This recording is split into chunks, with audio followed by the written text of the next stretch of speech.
comfortable? Yes. You have fun? I think so. So, we like to watch all sorts of fun things, and part of what we do every day for him is he watches what I call ratchet bitch shows. It's nothing but these women catfighting and backstabbing each other and getting mad at other women who have slept with their boyfriend or husband, even though their husband or boyfriend doesn't want to do it. They never blame them.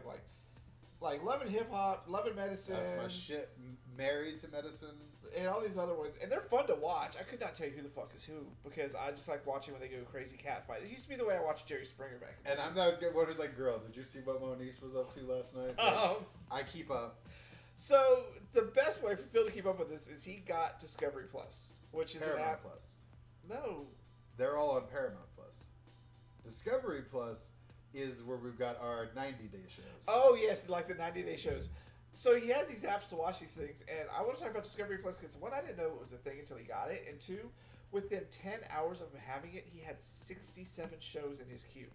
Because there's so much cool shit to watch. And one of the shows, I kid you not, is Amish horror stories. Amish urban legends. Like, they reenact Amish urban legends. Oh, that's a good one. It's fucking weird. But then they have, like, all these 90-Day Fiancé shows. Like, that is like a whole franchise now. It's quite a fascinating one. It's sad because it's some of the saddest people, like Friendzone Potato, which is what I call him. This little dude that's like a troll with no neck.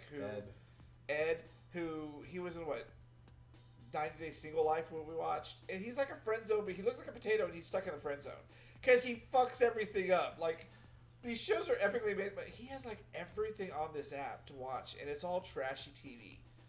I like to get out of my... So I spend a lot of time in my head. I spend a lot of time philosophizing and thinking and driving myself crazy sometimes. Because I can take a simple idea and run it through my head 67 different times, and each time come up with a different conclusion, and then ask myself, let's go back and redivide those conclusions up, and which was the best, and which were the worst, and why did you come here, and how did you go there?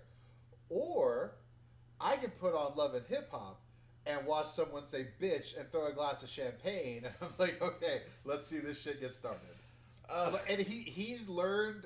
He has figured out the music that they use. Like, he'll hear a sudden like string progression. He's like, something's coming. Gonna happen. He's like, someone's coming and a fight's about to break out. And he knows because I'm already on the edge of my seat. Like, y'all, it's about to go down.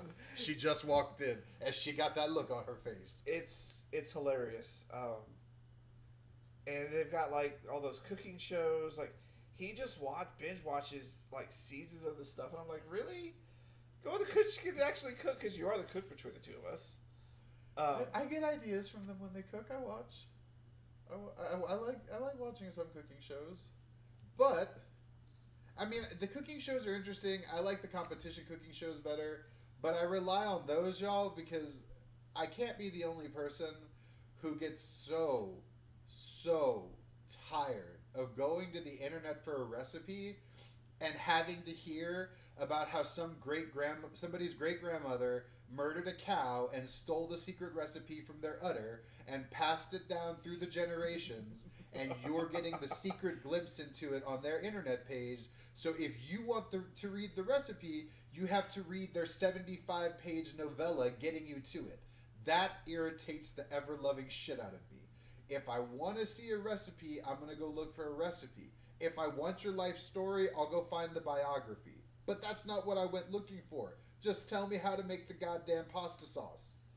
But no, everybody wants you to know that their fucking great Marmaduke is the one who came and found it. And they're tricky on these, because I don't know if you notice as you scroll through the page, it pauses. You're technically clicking through different pages. So they're getting the fake page views and fake retention and all the ads on their site just so you get a 3-line recipe at the bottom. And I agree, that's the stupidest stuff. It irritates. Like, there are times where sometimes I'm looking for something, I'm like, this, just from the little snippet they show you in the preview, is like, this could be just the recipe I'm looking for, but I'm not going to use it because I refuse to read this chick's life story, this dude's life story, this whoever's life story, just to find out how to make a grilled cheese sandwich. Which, if you know how to make a grilled cheese sandwich, you've got a problem. Hey, you like fancy shit, like.